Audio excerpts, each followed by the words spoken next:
I'm not even gonna lie to you all. I legit was thinking about ending Shift Talk Sunday.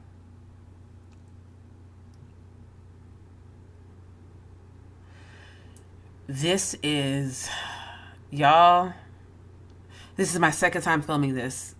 The camera erased everything. And I was like 30 minutes in. And if you all know how I do Shift Talk Sundays, I do notes that are guiding points, but I am more concerned about the transparency of it all.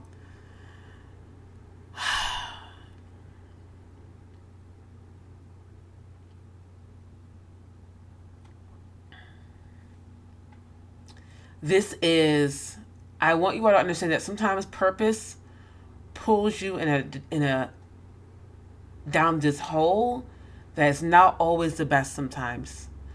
Purpose will really try you.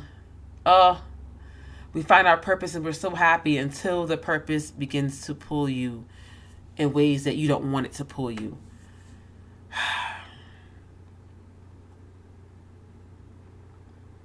I have thought about stopping this. And I very well could keep this behind the scenes. I could write a blog post. I could never tell you all. I really could never tell you all. But I think it would defeat the purpose of me being transparent. I'm sure every marketer in the world would be like, why is she saying this? But I share these things with you so you see that when you all send me messages and you all say to me, thank you for showing up. Oh, I love how consistent you are. This is what you're not seeing that I'm showing you. When the equipment does not work and it's 1 a.m., I started filming at 12. I was almost done. And it's 1 a.m. and I'm tired. And I really want to go to sleep. But I know that there are a faithful few of you who wait for Shift Talk Sundays. So this is really for you. But when the technology isn't right, and when the numbers aren't moving the way you want the numbers to move, and you're pouring out, and in order to get the numbers to move, you have to create this online presence that is so tiring to do sometimes. Because I pour out on a daily basis for a living, some days the last thing I want to do is being in front of a camera for hours, filming reels and, TikToks. Social media is the most frustrating place ever, honestly. And as I get older, I value my privacy so much more. So I really did think for a second, all right, maybe I just need to end these and just go off and live just regular old life, right? But the fear of not reaching my potential will far outweigh the frustrations of creating this online presence. The fear of getting in front of God and saying, I didn't do what you wanted me to do far outweighs anything else. So we are going to pray over this technology. We are going to pick our head ups and we are going to keep pushing, because the very minute I do quit would be the very minute that, ever seen that picture where the guy is chipping away at the dirt and the diamonds are right there, but he quit because he's so tired? That's what I feel like right now. And I'm too afraid that if I quit, I won't get to the diamonds on the other side. So it's interesting because Shift Talk Sunday is this. So we're going to do a hard reset. My makeup is already smeared. I will not be crying for the rest of this video. We're going to do a reset. We are going to breathe, and we are going to go back into this and film this all over again at 1 a.m. So let's do this Shift Talk Sunday, like for real now, guys. Like for real. All right, so we did the hard reset. I'm looking at my notes already. We are here. We are back at it. So let's do these introductions. If you know who I am, if you have been here before, my name is you already know me, Shamar Latanya. I'm your good sis. I'm your good auntie. I'm your good all that, whatever y'all want to call me. Grab your stuff. Grab your coffee, your tea, your brunch, whatever it is this Sunday, and pull up a chair. If you do not know me, my name is Shamar Latanya. I am an author. I'm a speaker, a faith-based speaker.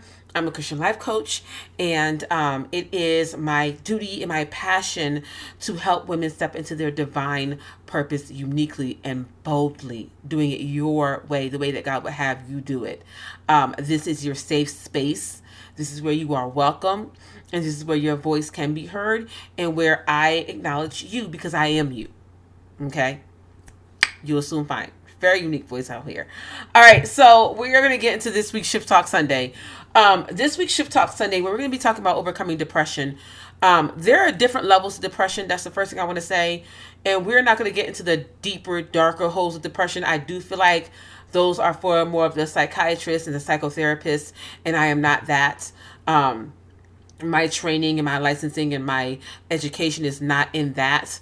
A lot of times people that need therapy go to coaches, and coaching is not therapy. It really is not. I have had clients where I've had to say, we cannot coach until you go to therapy first. They're two different things. We're talking about depression, and with depression, I tend to give this more towards faith-based people, because I find that in the secular world, there is a understanding of depression already. There is an open conversation about depression. It's more widely accepted and conversed about. Within the church world, though, it has not always been that way. Thankfully, I find that now we are opening up the conversation more about mental health and getting therapy, and understanding that you can have Jesus and a therapist too. And I feel like God has equipped people with the ability to understand the human mind so we can be healers. I feel like therapists are also healers, but growing up in the church, growing up as a PK, that was not always the case. It was almost like how dare you be depressed? And, if God is really for you, then you cannot be depressed. And that's simply not the case. So I tend to gear these more towards faith-based people, especially people in ministry and leadership. I am a woman in leadership and ministry, and I find that it's so interesting. People think that I don't like to go out anymore. And it's because since I have become public as a woman active in ministry, I often feel like I'm not afforded the opportunity to be a woman and to be human. Sometimes I want to go out and I just want to have fun. I just want to have some, say fun. And I want to hang out with friends, and I want to laugh, and I want to dance, and I want to watch movies. But because of the position that I'm in, it often turns into, oh, can you pray for me? Oh, can you listen to me? Oh, yeah, I need you to pray for this. I need you to pray for this. And I will be honest, there are times when we're out where when prayer is needed for like food or beginning of meetings, I often will come after. Because sometimes I like to remind people, like, the same power that I'm tapping into, you have the power to tap into. But because I have a title, it is almost like, oh, well, she's a spiritual leader. And it's like, but you all can pray just as well as I can. So I'm not often afforded the opportunities as of late to go out and be shamar. And I understand what I stepped into. I was hoping that my inner circle, and I do have one or two friends that allow me that space. But for the most part, when I'm around a group of people, it is always I need you to do this, I need you to do that. And it's just like, there are times where I'm exhausted too.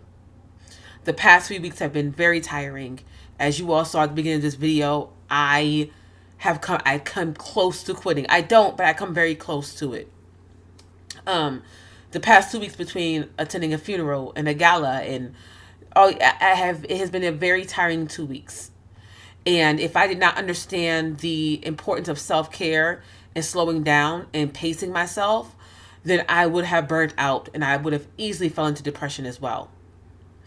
But I thank God that I understand these conversations and what it looks like and what my triggers are. So when I feel tired, like after I film this video, I'm not doing reels, I'm not filming, I'm taking off my makeup and I'm going to sleep. God gonna have to get me in front of folks because I need to rest. And I do not believe, as y'all saw last week's video, I do not believe in hustling myself into the ground and sacrificing my body and my mental health. So I understand that now. But there was a time where I didn't. And there are times where we didn't, as a church body, as a faith-based community, understand that. And I think that personally, we have lost too much. My personal experience, we've lost so many people through suicide that now we are forced to think about, okay, we need to start suggesting mental health. We need to bring mental health into faith-based communities. And so this is where we are today. This is what we're talking about today.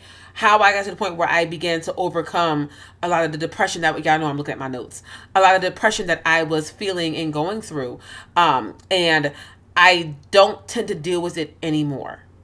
I have sad moments, but I don't find myself in depressive holes as much anymore. So let's just jump right into it. The first thing I would say is, we are shamed for feeling depression, especially if you are in leadership and ministry, in leadership. But if you grew up in the church, you are shamed for feeling some type of depression, because it's giving very much, oh, well, if you have God, you shouldn't be depressed. If you have faith, you shouldn't be depressed. And the reality is, depression has been here. Depression was here in biblical days. And we're going to look at Elijah the prophet just a little bit, okay? Elijah, and you'll find the story of Elijah in 1 Kings chapter 17 through 19. Actually, I like to say 17 and 19. It's actually 1 Kings 17 through 19. You'll find the story of Elijah. Elijah is this bomb prophet, this amazing prophet. My man was given very much miracle signs and wonders out here. And we have had many prophets in those during that time, but not all of them operated at the level of power that Elijah did. I think before that, the only prophet that we had seen operate that level of power was Moses. Parting Red Seas, 10 Commandments, all these different signs that he was doing. So after Moses, we really didn't see, there were prophets, but they weren't operating at that level of power that Moses was at. And then we reach Elijah, who is operating at that level of power. And Elijah's operating at this level of power. Elijah, and I'll just jump right into it. Elijah is able to say, if he says, yo, it's not going to rain, it's not going to rain. A man calls a whole drought. God says, call a drought. Elijah calls a drought. The drought happens. It ain't raining because Elijah said it, okay? He's operating in faith. Like, not just your regular faith. My man is operating at a high level of faith here, all right? So we have this amazing prophet. He is powerful, consistent, faithful, and anointed. If that don't describe many of us are powerful, consistent, faithful, and anointed. Okay? So keep that in your mind, because that is many of you watching this right now who are probably tired while watching this. Powerful, faithful, consistent, and anointed. Elijah knows his job. He gets out there and he does it faithfully. So now we're at this point where we're in the middle of a drought, and Jezebel, and if y'all don't know who Jezebel is, you do not have to go to church to know that Jezebel, when you call somebody Jezebel, you basically call them a cuss word, okay? Jezebel was based on a biblical character. She was queen at that time. She had married King Ahab, and my girl was not a hoe. We always associate hoes with Jezebel. She wasn't really a hoe. Like, she wasn't really dropping it like it was popping that thing with everybody.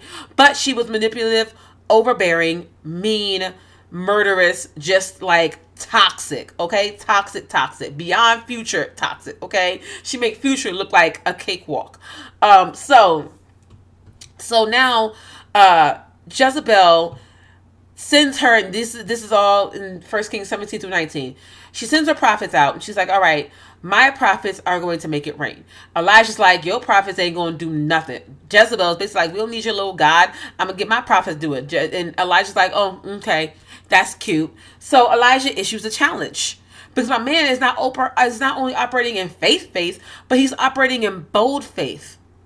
So now he is powerful, consistent, faithful, bold, and anointed. Many of us. So he issues this challenge to the prophets. He's like, all right, we're going to see whose God can rain down the fire from heaven. All right. So they begin to, you got 500 prophets now. They can't make it rain. There's no activity moving. These prophets are singing, they're chanting, they're dancing around the altar, they're cutting their skin. Nothing's happening. My man Elijah is off heckling them like mad, like he's mad aggressive with it. Elijah's like, oh, does your God hear you? Maybe your God is napping. Maybe your God is in the bathroom. Like Elijah's just going in, right? Because he knows that he's about to tap into this divine, infinite source, and he's about to shut the whole game down. So nothing happens. The prophets did all that. Then they cut up all their skin, blood everywhere. Nothing happens. Boom. Elijah steps up. One man with a lot of power steps up, and he takes the altar. He begins to drench it in water, because like I'm not like a country girl, whatever. That's more my mom. But from what I seen from the cabin, because I'm not going out there in the woods, like if you like douse wood with water, it won't catch fire, right? That's the thing. Like for some of y'all who like know about that stuff, that's the thing. That's naturey like that. That's the thing. Because I prefer them all. But anyways, so he douses the wood with water, and he says a prayer. He rains down fire from heaven, and that fire comes down and it consumes the entire wet altar. And then it consumes the 500 prophets. So not only Elijah basically was like, okay, hold my cloak. We're going to consume the wood, and the rest of y'all going to go too. So Elijah has exhibited this. It was by far the biggest victory of his prophetic career. Okay? And he has this huge victory on Mount Carmel. The response was not giving what he thought it was going to have gave. Jezebel sends word to Elijah, basically, I'm going to kill you. If I don't kill you by today, let me die, but I'm going to kill you. Now, Elijah, my man, and let's back up for a second, because many of us slip into depression and anxiety, and many of us slip into these dark holes because we are powerful, consistent, faithful, bold, and we feel like our life isn't giving what we thought our life was supposed to have gave. And when it doesn't do that, we begin to slip like, okay, clearly there's something wrong with me. So Elijah, and I don't know about y'all, but I would have been like, hold on, Jezebel, baby, you threatening me after I just called fire down from heaven? God, do it again. But that's not what happens. Elijah begins to, he runs, basically. And I find that in these moments, I often ask God, why did Elijah run in that moment? He literally just called fire from heaven. Why didn't he take Jezebel out?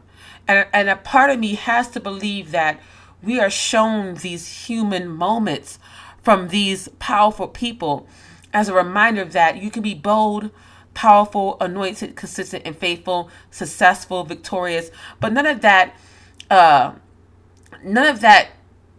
takes you out of having to deal with human emotion. Just because you are all those things does not mean you will never face depression or anxiety or sadness or fear. And you've got to learn how to navigate these things so you can help others navigate and so you can continue on. So I find that in these moments, I have to believe that God shows us the humanity in these really powerful people, because we are powerful. In the book of James tells us that Elijah was just like us. And I believe that we are powerful. Our words can change our reality. We do talk about that quite often. But I believe he felt what we felt. As powerful as he is, he felt what we felt. And just as he continued on, so do we. So Elijah runs, and my man runs and he hides under a willow tree. Now I'm not judging Elijah. I'm not, because my willow tree tends to be my blankets. All right. So he hides under a willow tree. He says, I'm no better than my fathers. Kill me now. And it's like, what? What do you mean you're no better than your fathers?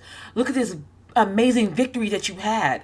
But the reality is, for a lot of us, when we are doing these things and life isn't giving what we thought it was going to give, we tend to think, well, you know what? I'm just as raggedy as the people that came before me.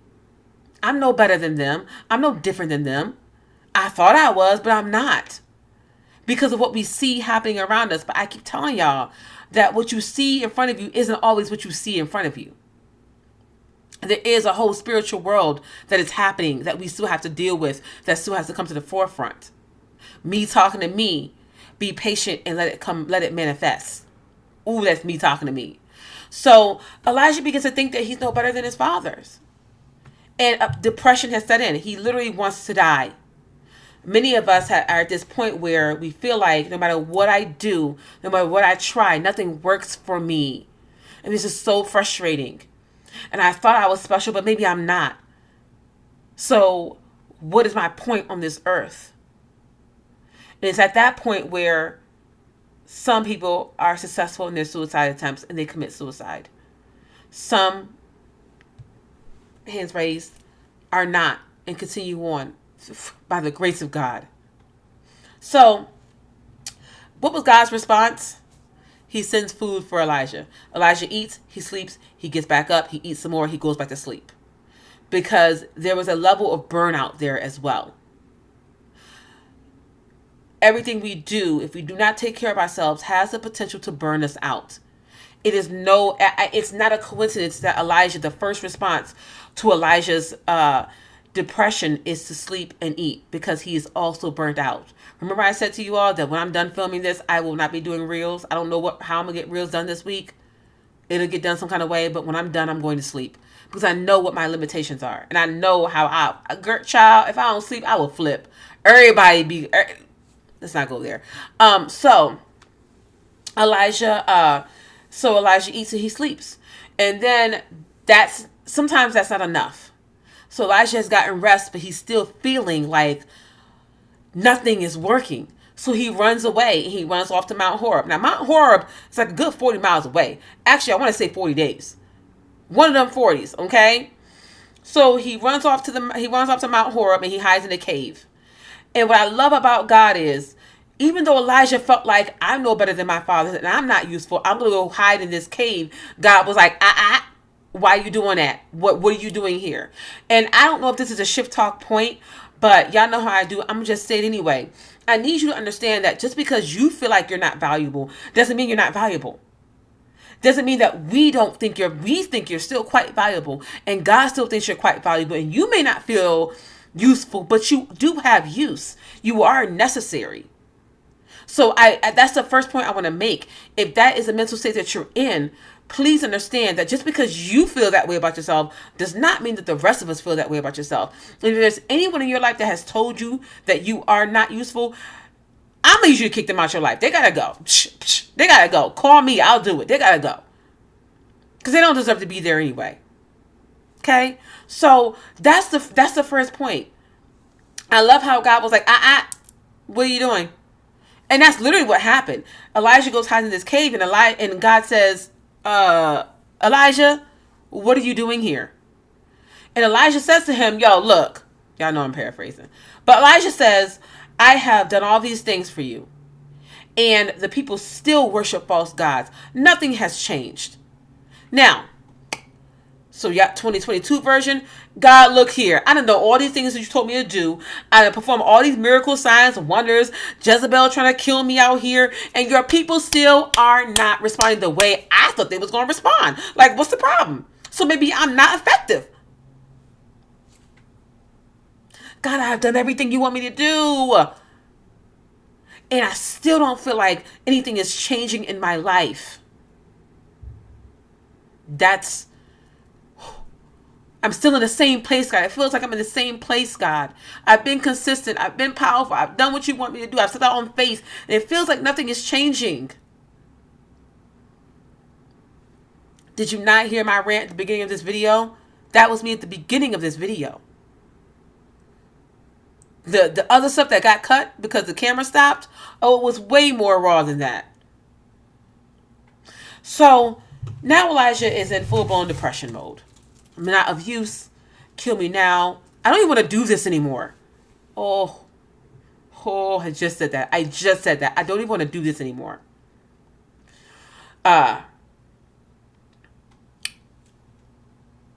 So, God's response. All right, so Elijah's saying all this stuff to him, okay? So God has an interesting response. God tells Elijah to go stand out on the mountain. I'm looking at my notes, y'all. Go stand out on the mountain, okay? So he does that, and he says, my presence is about to pass by. So Elijah goes out into that mountain, and there is this powerful wind that goes by, this powerful gust. It was so powerful that the rocks tore apart and shattered. God wasn't in that, okay? The next thing that happened was there was an earthquake. God wasn't in that, okay? Then there was fire. God wasn't in that either. So all these great signs that actually kind of rival Elijah's a little bit. Just a little bit, fire and whatnot. God wasn't in any of that. But then there was a still small whisper. And that still small whisper is where God was. And I believe that God's point is sometimes we want the big fantastical things to happen because we've done these big fantastical things. But just because you don't see it happening doesn't mean it's not happening. And just because it's not as big and fantastic as you want it to happen does not mean it's any more powerful than that still small voice. Those little, ooh, this is God talking to me. Oh, it always gets me when this happens. Just because there are not 1,000,001 people liking the post or liking the YouTube video, that doesn't mean that God is not in it. God very well could be in those 14 people liking the video. Good one. I'm going to leave this in so y'all know that I be catching it too. And then God reminds Elijah, okay, so you know that I'm not always in the big stuff. Just because you see the big thing, doesn't mean I'm always there. But I'm in the small things too. But then he says, just so you know, there are 7,000 people in Israel who have not bowed to a false god. Period. Like, slow down, buddy. I know you think you're not making a difference, but calm down. There are people in there who are not bowing down to a false god. You're making a difference. You may not see it, but you are. But I see it. So, like, let's worry about the task at hand. Ooh, tonight was for me. I think that a lot of times when it comes to depression, we see where we are right now. And it's so frustrating. It's so debilitating. It's so hopeless it feels. And we're not thinking about what could change, how it could change. We wonder if it can change. And we listen to that voice that says that it can't. Meanwhile, God is trying to cut through and says, but it can. As a matter of fact, it already has started. You just don't see it right now because you're too blinded by your own depression to see it. We have a prophet who was literally one of the greatest in the Bible. And he was depressed and scared and burnt out. And you think it can't happen to you? He was a human just like us that was used powerfully by God, just like you are. So let's put down the shame of depression and let's actually just go into the help for it. We've got to get up and carry on. And at the end of the story, God says, okay, now that we've got you back together, I'm going to go get you some help. So go out and get you some help. And he ended up getting Elisha, who took over for him when he left. So he slept, he ate, he had a good conversation, and he got some help. Now let's bring it to 2022. Self-care, resting, speaking to a really good therapist, and accepting help when you need it.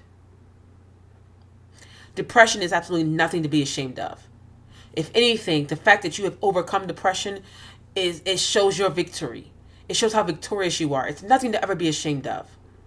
I am not ashamed of all the times I tried to commit suicide because it didn't work and I'm here. And I can tell you how victorious I am. That's the same thing with depression. Is nothing to be ashamed of. So now that we know that depression has been here since biblical times, I am definitely going into my notes. Let's get into some points as to how we begin to overcome it, how we begin to deal with it. Okay.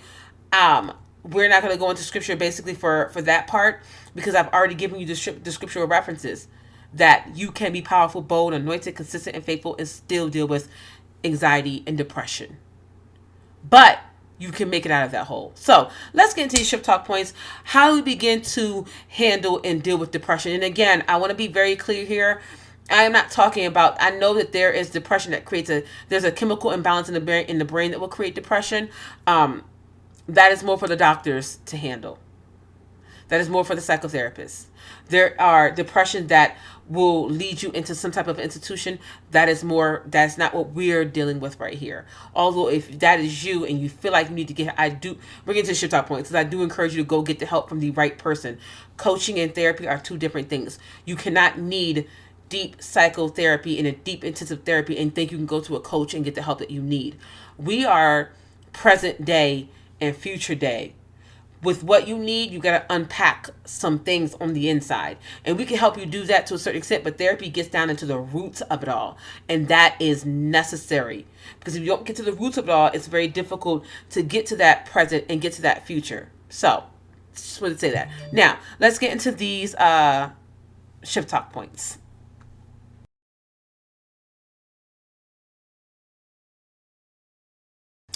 All right, so shift talk point number one, I say it all the time, starts with a th. Let's say it all together now. 3, 2, 1. Therapy. Get you some help. All right? You cannot tackle depression on your own. It will lead you down a very dark path if you don't have the right kind of help to help you navigate it. And again, I fully believe that God has equipped people with the understanding of the human brain and emotions and how it regulates everything to be healers. That is a level of healing as well. So, glad you go to church every Sunday. Glad you go to Bible study. Glad you go to prayer service. I'm glad you know how to speak in tongues. All that good stuff. Still go to therapy. I do. I'm a whole intercessor. Like, I literally pop into prayer for people. That is my job. I am in ministry. I am in leadership.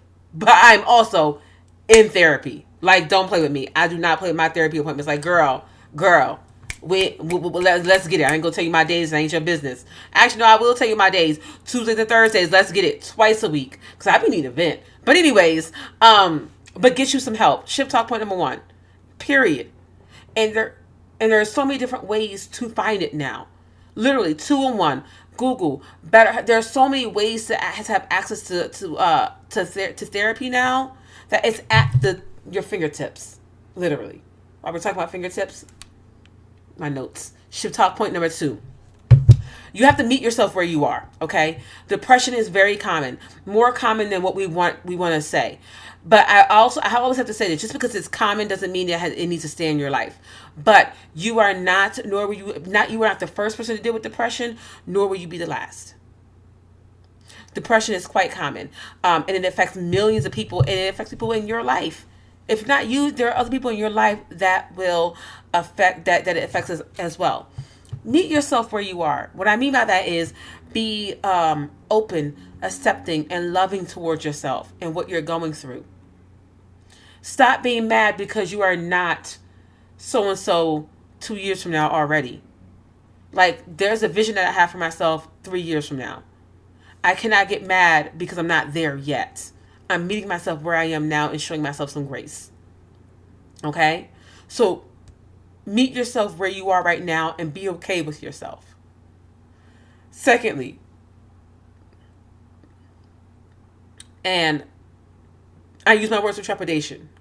Third, I use my words with trepidation. It is important not to wallow without. It is important not to wallow without, or wallow without it being constructive. What I mean by that is we are going to have some bad days. We're going to have some down days. Feel those emotions, but don't stay there in those emotions.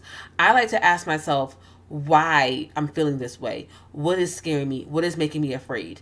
And for some people in my life, that's very frustrating to them because I will not give them a response to like a certain situation I just dealt with. Really put me in a negative headspace. Oh gosh. Really put me in we're going to fix this on camera, guys. I'm not going to stop this. Really put me in a negative headspace with a guy that I was dealing with.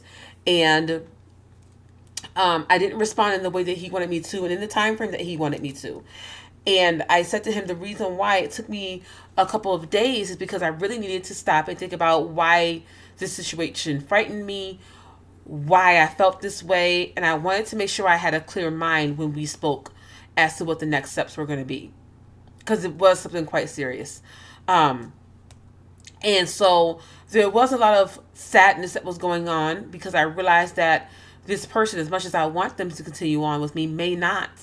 And that brought on a level of sadness. And honestly, I spiraled this week. Like, when is it ever going to be my turn? When is it going to work for me? Like, it was tough, but I had to really evaluate why I was feeling that way. So if you're going to wallow, you're going to have a down day, Feel the emotions, but don't stay there, and learn how to process through those emotions. And that's why you need a therapist. A therapist will teach you how to process through those emotions. I also am big on writing and journaling. Those are often my best blog posts because I begin to write it all out. It is the ebbs and flow of depressive symptoms can also be instructive for like self healing and hope. Why are we back here now? How do we get back there? I had to ask myself that this week. 3 months ago, I was dancing in the streets, joyous. This week, I'm crying on treadmills or crying on Stairmasters. But why? Because at that time, I was dealing with certain areas of my life that were working out very well. Now I have to tackle this particular area of my life of love. And it wasn't just love, it was me having to think about my value and my worth, and me having to reevaluate a lot of those things and making sure I wasn't discounting myself. So the wallowing, I let myself feel it, but it was constructive at the same time. Fourth, know that today is not indicative of tomorrow. Just because I had to remind myself that just because I'm having a bad week does not mean I will have a bad month or a bad year. Just because I am having a bad time with a relationship or an impending relationship right now doesn't mean that the rest of them won't work out. What happened today does not always mean it's going to happen I would go so far as to say what happened today does not belong to tomorrow. So I pray it out, I process it out, and I get out of bed knowing that it's a brand new day. Last week was a little more difficult for me to do that. I did kind of take each emotion to each day. That was only because I had a lot to process through and think through.